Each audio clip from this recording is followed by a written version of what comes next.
T-Lop hits the YouTubes for the first time. Also, I love how in the thumbnail I'm holding the book upside down. I feel like we're gonna have to make that like a recurring thing. Like whatever book I'm reading, upside down. This is the book we're reading. F. Scott Fitzgerald's The Great Gatsby, but upside down. We'll see how it changes the book.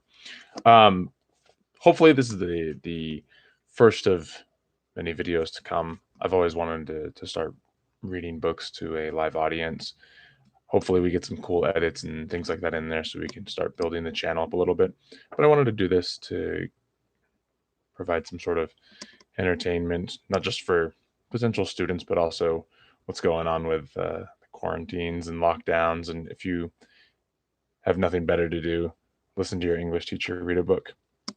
Or if you need help falling asleep, I can help you with that too, since many of you are probably messing up your sleeping schedules right now. Um, I that's my cat. Oh, that's my cat right there. She'll probably wake up at any minute and jump on me. So we could also have jump scares with T-Lop. The Great Gatsby, and jump scares. I'm gonna rename this video to The Great Gatsby and get my video editor to work on that one. All right, so here we go. If this if this recording sucks, I'll redo it. We're going to read F. Scott Fitzgerald's perennial classic of the American dream and the dark side of ambition and greed, The Great Gatsby. Chapter 1. In my younger and more vulnerable years, my father gave me some advice that I've been turning over in my mind ever since. Whenever you feel like criticizing anyone, he told me, just remember that all the people in this world haven't had the advantages that you've had. He didn't say any more, but we've always been unusually communicative in a reserved way, and I understood that he meant a great deal more than that. In consequence, I'm inclined to reserve all judgments, a habit that has opened up many curious natures to me, and also made me the victim of not a few veteran bores. The abnormal mind is quick to detect and attach itself to this quality when it appears in a normal person. And so it came about in college I was unjustly accused of being a politician, because I was privy to the secret griefs of wild, unknown men. Most of the confidences were unsought. Frequently I feigned sleep, preoccupation, or a hostile levity when I realized by some unmistakable sign that an intimate revelation was quivering on the horizon. For the intimate revelations of young men, or at least the terms in which they express them, are usually plagiaristic and marred by obvious suppressions. Reserving judgment is a matter of infinite hope. I am still a little afraid of missing something if I forget that, as my father snobbishly suggested, and I snobbishly repeat, a sense of the fundamental decencies is parceled out unequally at birth. And after boasting this way of my tolerance, I came to the admission that it has a limit. Conduct may be founded on the hard rock or the wet marshes, but after a certain point I don't care what it's founded on.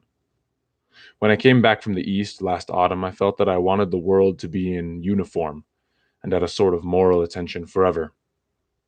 I wanted no more riotous excursions with privileged glimpses into the human heart. Only Gatsby, the man who gives his name to this book, was exempt from my reaction. Gatsby, who represented everything for which I have an unaffected scorn. If personality is an unbroken series of successful gestures, then there was something gorgeous about him, some heightened sensitivity to the promises of life, as if he were related to one of those intricate machines that register earthquakes 10,000 miles away. This responsiveness had nothing to do with that flabby impressionability which is dignified under the name of the creative temperament. It was an extraordinary gift for hope, a romantic readiness such as I have never found in any other person, and which it is not likely I shall ever find again. No, Gatsby turned out all right at the end. It is what preyed on Gatsby, what foul dust floated in the wake of his dreams that temporarily closed out my interest in the abortive sorrows and short-winded elations of men. My family have been prominent, well-to-do people in this middle western city for 3 generations. The Caraways are something of a clan, and we have a tradition that we're descended from the Dukes of Buccleuch. But the actual founder of my line was my grandfather's brother, who came here in 51, sent a substitute to the Civil War, and started the wholesale hardware business that my father carries on today. I never saw this great uncle, but I'm supposed to look like him, with special reference to the rather hard boiled painting that hangs in father's office. I graduated from New Haven in 1915, just a quarter of a century after my father, and a little later I participated in that delayed tectonic migration known as the Great War.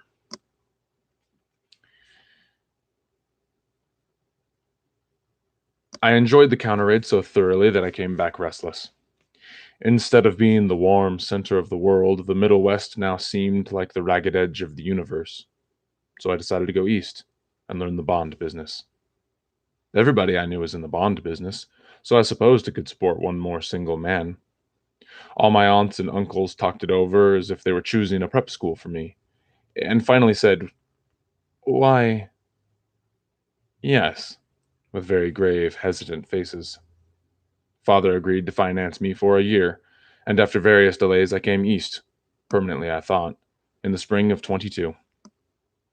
The practical thing was to find rooms in the city, but it was a warm season, and I had just left a country of wide lawns and friendly trees. So when a young man at the office suggested that we take a house together in a commuting town, it sounded like a great idea. He found the house, a weather-beaten cardboard bungalow at 80 a month, but at the last minute the firm ordered him to Washington, and I went out to the country alone. I had a dog. At least I had him for a few days until he ran away, and an old Dodge and a Finnish woman who made me my bed and cooked breakfast and muttered Finnish wisdom to herself over the electric stove. It was lonely for a day or so until one morning some man, more recently arrived than I, stopped me on the road. "How do you get to West Egg?" he asked helplessly. I told him, and as I walked on, I was lonely no longer. I was guide, a pathfinder, an original settler. He had casually conferred on me the freedom of the neighborhood.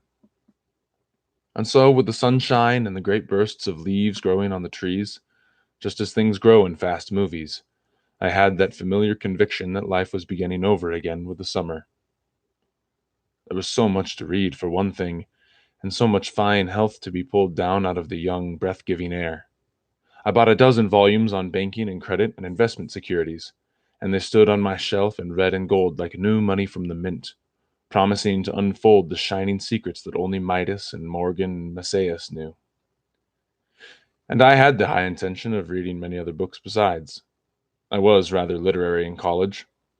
One year I wrote a series of very solemn and obvious editorials for the Yale News, and now I was going to bring back all such things into my life and become again that most limited of specialists, the well-rounded man. This isn't just an epigram. Life is much more successfully looked at from a single window, after all. It was a matter of chance that I should have rented a house in one of the strangest communities in North America. It was on that slender, riotous island which extends itself due east of New York, and where there are, among other natural curiosities, two unusual formations of land. 20 miles from the city, a pair of enormous eggs, identical in contour and separated only by a courtesy bay, jut out into the most domesticated body of salt water in the Western Hemisphere, the great wet barnyard of Long Island Sound. They're not perfect ovals, like the egg in the Columbus story, but they are both crushed flat at the contact end. But their physical resemblance must be a source of perpetual confusion to the gulls that fly overhead. To the wingless, a more arresting phenomenon is their dissimilarity in every particular, except shape and size. I lived at West Egg, the less fashionable of the two, though this is a most superficial tag to express the bizarre and not a little sinister contrast between them. My house was at the very tip of the egg, only 50 yards from the Sound, and squeezed between two huge places that rented for 12 or 15,000 a season. The one on my right was a colossal affair by any standard. It was a factual imitation of some Hotel de Ville in Normandy, with a tower on one side, spanking new under a thin beard of raw ivy, and a marble swimming pool, and more than 40 acres of lawn and garden. It was Gatsby's mansion. Or rather, as I didn't know Mr. Gatsby, it was a mansion inhabited by a gentleman of that name. My own house was an eyesore, but it was a small eyesore, and it had been overlooked, so I had a view of the water, a partial view of my neighbor's lawn, and the consoling proximity of millionaires, all for $80 a month. Across the courtesy bay, the white palaces of fashionable East Egg glittered along the water, and the history of the summer really begins on the evening I drove over there to have dinner with the Tom Buchanans. Daisy was my second cousin once removed, and I'd known Tom in college. And just after the war, I spent 2 days with them in Chicago. Her husband, among various physical accomplishments, had been one of the most powerful ends that ever played football at New Haven, a national figure in a way, one of those men who reached such an acute limited excellence at 21 that everything afterwards savors of anticlimax. His family were enormously wealthy. Even in college, his freedom with money was a matter for reproach. But now he'd left Chicago and come east in a fashion that rather took your breath away. For instance, he had brought down a string of polo ponies from Lake Forest. It was hard to realize that a man in my own generation was wealthy enough to do that. Why they came east, I don't know. They had spent a year in France for no particular reason, and then drifted here and there unrestfully wherever people played polo and were rich together. This was a permanent move, said Daisy over the telephone, but I didn't believe it. I had no sight into Daisy's heart, but I felt that Tom would drift on forever, seeking, a little wistfully, for the dramatic turbulence of some irrecoverable football game. And so it happened that on a warm, windy evening I drove over to East Egg to see two old friends, whom I scarcely knew at all. Their house was even more elaborate than I expected, a cheerful red and white Georgian, jumping over sundials and brick walls and burning gardens. Finally, when it reached the house, drifting up the side in bright vines as though from the momentum of its run. The front was broken by a line of French windows, glowing now with reflected gold, and wide open to the Buchanan, in riding clothes, was standing with his legs apart on the front porch. He had changed since his New Haven years. Now he was a sturdy, straw-haired man of 30, with a rather hard mouth and a supercilious manner. Two shining, arrogant eyes had established dominance over his face, and gave him the appearance of always leaning aggressively forward. Not even the effeminate swank of his riding clothes could hide the enormous power of that body. He seemed to fill those glistening boots until he strained the top lacing, and you could see a great pack of muscle shifting when his shoulder moved under his thin coat. It was a body capable of enormous leverage, a cruel body. His speaking voice, a gruff, husky tenor, added to the impression of fractiousness he conveyed. There was a touch of paternal contempt in it, even toward people he liked, and there were men in New Haven who had hated his guts. Now, don't think my opinion on these matters is final, he seemed to say, just because I'm stronger and more of a man than you are. We were in the same senior society, and while we were never intimate, I always had the impression that he approved of me and wanted me to like him with some harsh, defiant wistfulness of his own. We talked for a few minutes on the sunny porch. I've got a nice place here, he said, his eyes flashing about restlessly. Broad, flat hand along the front vista, including in its sweep a sunken Italian garden, a half-acre of deep pungent roses, and a snub-nosed motorboat that bumped the tide offshore. It belonged to Domain, the oil man. He turned me around again, politely and abruptly. We'll go inside. We walked through a high hallway into a bright rosy-colored space, fragilely bound into the house by French windows at either end. The windows were ajar and gleaming white against the fresh grass outside that seemed to grow a little way into the house. A breeze blew through the room, blew curtains in at one end and out the other like pale flags, twisting them up toward the frosted wedding cake of the ceiling, and then rippled over the wine-colored rug, making a shadow on it as wind does on the sea. The only completely stationary object in the room was an enormous couch on which two young women were buoyed up, as though upon an anchored balloon. They were both in white, and their dresses were rippling and fluttering as if they had just been blown back in after a short flight around the house. I must have stood for a few moments listening to the whip and snap of the curtains and the groan of a picture on the wall.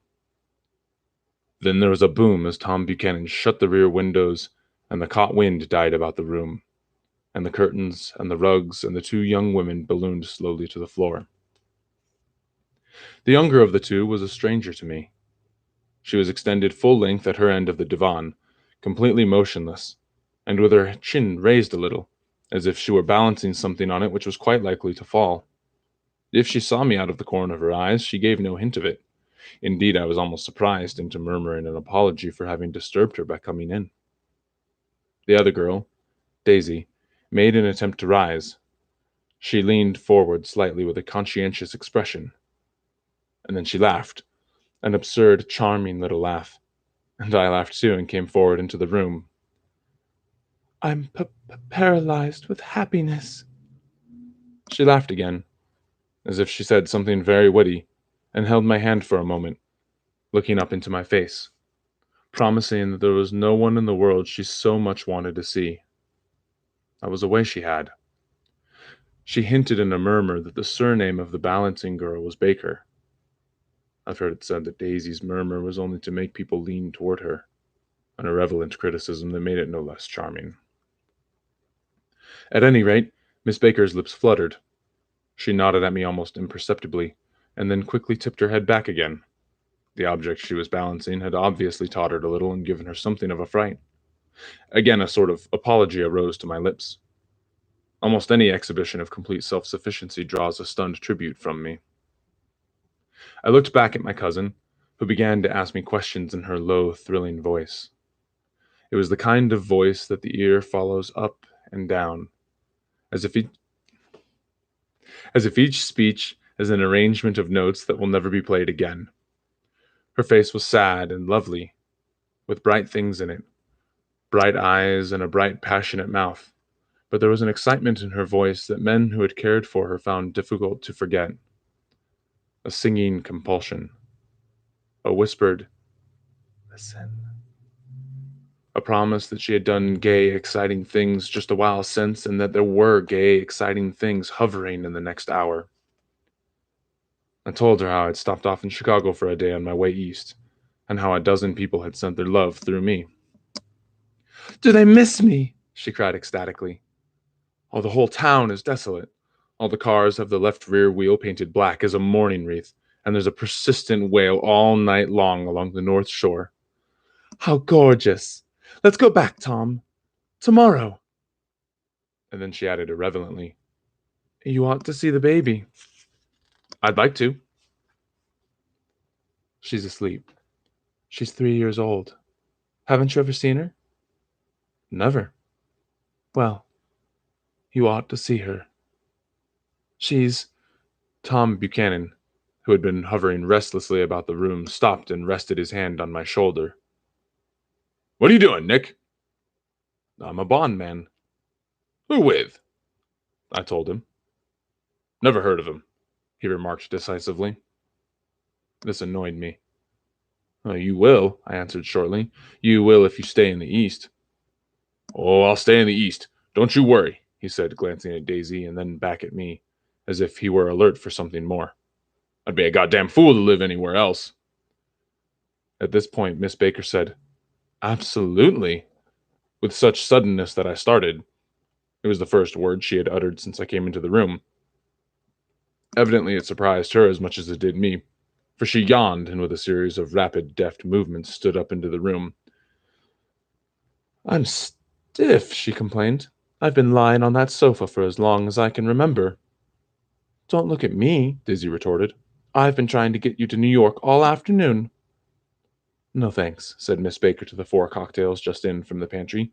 "I'm absolutely in training." Her host looked at her incredulously. "You are?" He took down his drink as if it were a drop in the bottom of a glass. "How you ever get anything done is beyond me." I looked at Miss Baker, wondering what it was she got done. I enjoyed looking at her. She was a slender, small-breasted girl with an erect carriage, which she accentuated by throwing her body backward at the shoulders like a young cadet. Her gray, sun-strained eyes looked back at me with polite reciprocal curiosity out of a wan, charming, discontented face. It occurred to me now that I had seen her, or a picture of her somewhere before. Gatsby? Demanded Daisy. What Gatsby? Before I could reply that he was my neighbor, dinner was announced. Wedging his tense arm imperatively under mine, Tom Buchanan compelled me from the room as though he were moving a checker to another square. Slenderly, languidly, their hands set lightly on their hips, the two young women preceded us out into a rosy-colored porch, open toward the sunset, where 4 candles flickered on the table in the diminished wind. "Why candles?" objected Daisy, frowning. She snapped them out with her fingers. "In 2 weeks it'll be the longest day in the year." She looked at us all radiantly. "Do you always watch for the longest day of the year and then miss it? I always watch for the longest day in the year and then miss it." "We ought to plan something," yawned Miss Baker, sitting down at the table as if she were getting into bed. "All right," said Daisy. "What'll we plan?" She turned to me helplessly. What do people plan? Before I could answer, her eyes fastened with an odd expression on her little finger. "Look," she complained. "I heard it." We all looked. The knuckle was black and blue. "You did it, Tom," she said accusingly. "I know you didn't mean to, but you did do it. That's what I get for marrying a brute of a man. A great, big, hulking, physical specimen of a—" "I hate that word, hulking," objected Tom crossly. "Even in kidding." "Hulking," insisted Daisy. Sometimes she and Miss Baker talked at once, unobtrusively and with a bantering inconsequence that was never quite chatter, that was as cool as their white dresses and their impersonal eyes in the absence of all desire. They were here, and they accepted Tom and me, making only a polite, pleasant effort to entertain or to be entertained. They knew that presently dinner would be over, and a little later the evening too would be over and casually put away.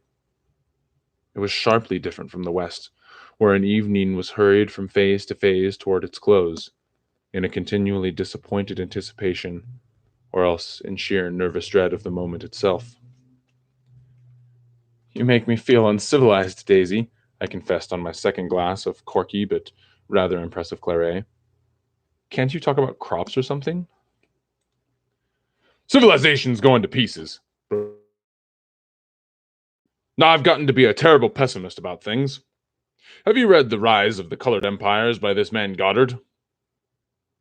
"Why, no," I answered, rather surprised by his tone. "Well, it's a fine book, and everybody ought to read it. The idea is if we don't look out, the white race will be utterly submerged. It's all scientific stuff. It's been proved." "Tom's getting very profound," said Daisy, with an expression of unthoughtful sadness. "He reads deep books with long words in them. What was that word we—" "Well, these books are all scientific," insisted Tom, glancing at her impatiently. "This fellow has worked out the whole thing. It's up to us, who are the dominant race, to watch out, or these other races will have control of things." "We've got to beat them down," whispered Daisy, winking ferociously toward the fervent sun. "You ought to live in California," began Miss Baker, but Tom interrupted her by shifting heavily in his chair. "This idea is that we're Nordics. I am, and you are, and you are, and you are." And after an infinitesimal hesitation, he included Daisy with a slight nod, and she winked at me again. "And we've produced all the things that go to make civilization, science, and art, and all that. Do you see?" There was something pathetic in his concentration, as if his complacency, more acute than of old, was not enough to him any more. When almost immediately the telephone rang inside and the butler left the porch, Daisy seized upon the momentary interruption that had a silver service for 200 people. He had to polish it from morning till night, until finally it began to affect his nose. "Things went from bad to worse," suggested Miss Baker. "Yes, things went from bad to worse, until finally he had to give up his position." Romantic affection upon her glowing face. Her voice compelled me forward breathlessly as I listened. Then the glow faded, each light deserting her with lingering regret, like children leaving a pleasant street at dusk. The butler came back and murmured something close to Tom's ear, whereupon Tom frowned, pushed back his chair, and without a word went inside. As if his absence quickened something within her, Daisy leaned forward again, her voice glowing and singing. I love to see you at my table, Nick. You remind me of a rose, an absolute rose. Doesn't he? She turned to Miss Baker for confirmation. An absolute rose? This was untrue. I am not even faintly like a rose. She was only extemporizing, but a stirring warmth flowed from her, as if her heart was trying to come out to you concealed in one of those breathless, thrilling words. Then she suddenly threw her napkin on the table and excused herself and went into the house. Miss Baker and I exchanged a short glance consciously devoid of meaning. I was about to speak when she sat up alertly and said, "Shh!" in a warning voice. A subdued, impassioned murmur was audible in the room beyond, and Miss Baker leaned forward unashamed, trying to hear. The murmur trembled on the verge of coherence, sank down, mounted excitedly, and then ceased altogether. This Mr. Gatsby you spoke of, he's my neighbor, I said.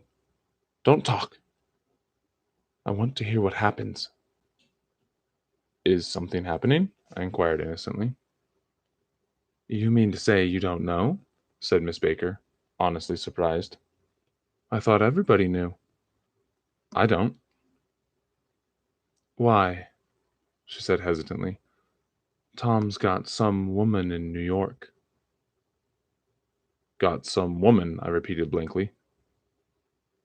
Miss Baker nodded. She might have the decency not to telephone him at dinner time. Almost before I had grasped her meaning, there was the flutter of a dress and the crunch of leather boots, and Tom and Daisy were back at the table. I looked outdoors for a minute, and it's very romantic outdoors. There's a bird on the lawn that I think must be a nightingale, come over on the Cunard or the White Star Line. He's singing away, her voice sang. It's romantic, isn't it, Tom? Very romantic, he said, and then miserably to me, if it's light enough after dinner, I want to take you down to the stables. The telephone rang inside, startlingly, and as Daisy shook her head decisively at Tom, the subject of the stables, I guessed what Daisy and Tom were thinking, but I doubt if even Miss Baker, who seemed to have mastered a certain hearty skepticism, was able to utterly put this. To a certain temperament, the situation might have seemed intriguing. My own instinct was to telephone immediately for the police. The horses, needless to say, were not mentioned again. Tom and Miss Baker, with several feet of twilight between them, strolled back into the library, as if to a vigil beside a perfectly tangible body. While trying to look pleasantly interested in a little death, I followed Daisy around a chain of connecting verandas to the porch in front. In its deep gloom, we sat down side by side on a wicker settee.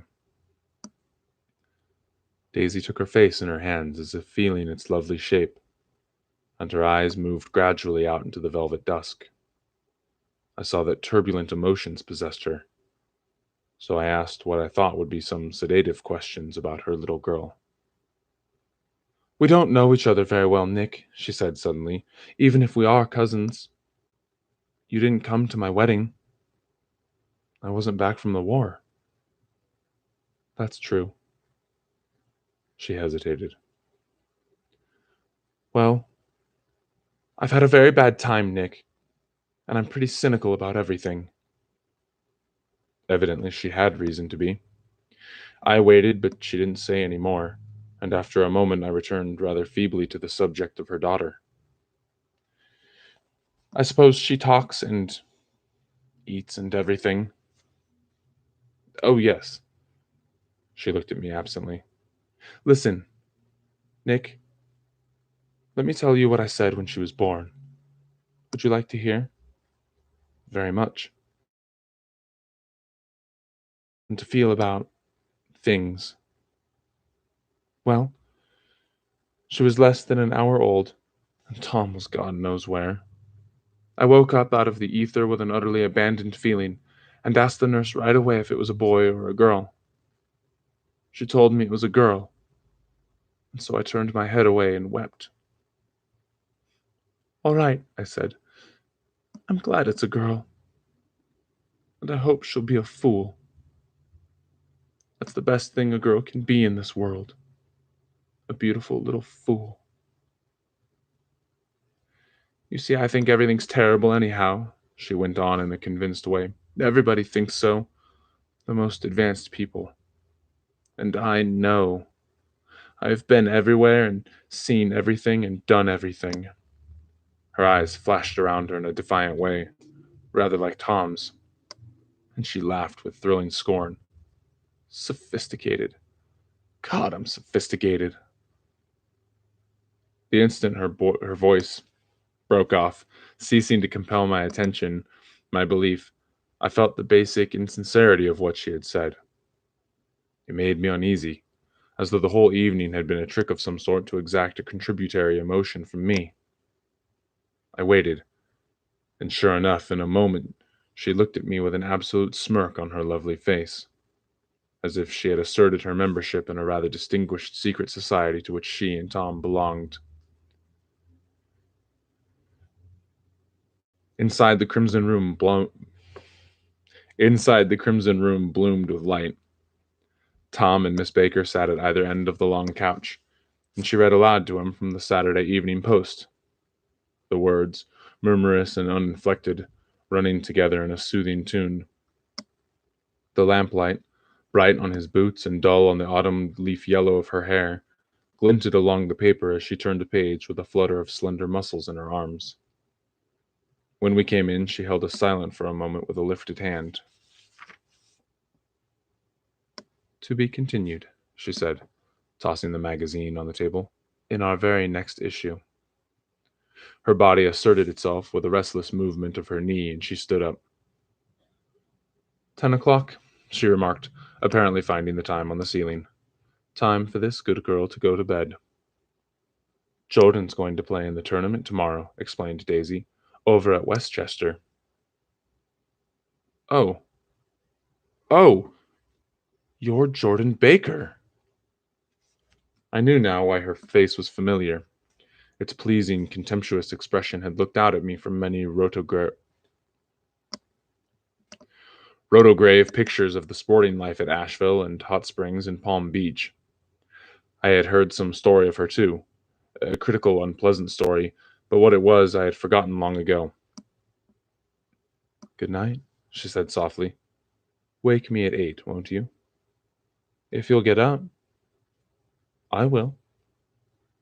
Good night, Mr. Carraway. See you anon. Of course you will, confirmed Daisy. In fact, I think I'll arrange a marriage. Come over often, Nick, and I'll sort of fling you together. You know, lock you up accidentally in linen closets, push you out to sea in a boat, and all that sort of thing. Good night, called Miss Baker from the stairs. I haven't heard a word. She's a nice girl, said Tom after a moment. They oughtn't to let her run around the country this way. Who oughtn't to? Inquired Daisy coldly.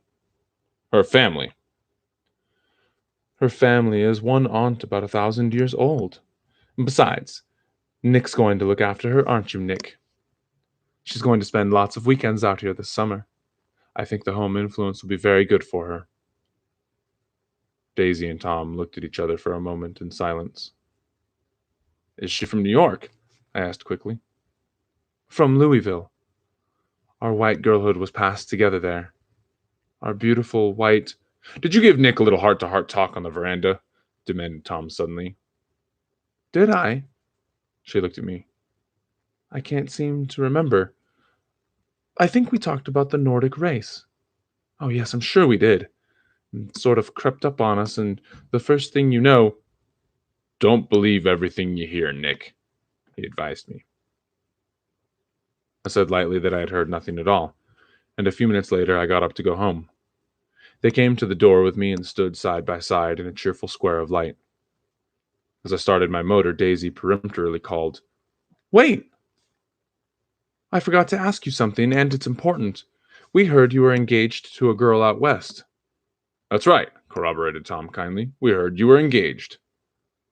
"It's a libel. I'm too poor." "But we heard it," insisted Daisy, surprising me by opening up again in a flower like way. "We heard it from 3 people, so it must be true." Of course, I knew what they were referring to, but I wasn't even vaguely engaged. The fact that Gossip had published the banns was one of the reasons I had come east. You can't stop going with an old friend on account of rumors, and on the other hand, I had no intention of being rumored into marriage. Their interest rather touched me and made them less remotely rich. Nevertheless, I was confused and a little disgusted as I drove away. It seemed to me that the thing for Daisy to do was to rush out of the house, child in arms, but apparently there was no such intentions in her head. As for Tom, the fact that he had some woman in New York was really less surprising than that he'd been depressed by a book. Something was making him nibble at the edge of stale ideas, as if his sturdy physical egotism no longer nourished his peremptory heart. Already it was deep summer on roadhouse roofs and in front of wayside garages, where new red gas pumps sat out in pools of light. And when I reached my estate at West Egg, I ran the car under its shed and sat for a while on an abandoned grass roller in the yard. The wind had blown off, leaving a loud, bright night, with wings beating in the trees and a persistent organ sound as the full bellows of the earth blew the frogs full of life. The silhouette of a moving cat wavered across the moonlight, and turning my head to watch it, I saw that I was not alone. 50 feet away, a figure had emerged from the shadow of my neighbor's mansion, and was standing with his hands in his pockets regarding the silver pepper of the stars. Something in his leisurely movements and the secure position of his feet upon the lawn suggested that it was Mr. Gatsby himself, come out to determine what share was his of our local heavens. I decided to call to him. Miss Baker had mentioned him at dinner, and that would do for an introduction. But I didn't call out to him, for he gave a sudden intimation that he was content to be alone. He stretched out his arms toward the dark water in a curious way, and, far as I was from him, I could have sworn he was trembling. Involuntarily I glanced seaward, and distinguished nothing except a single green light, minute and far away, that might have been at the end of a dock. When I looked once more for Gatsby, he had vanished, and I was alone again in the unquiet darkness.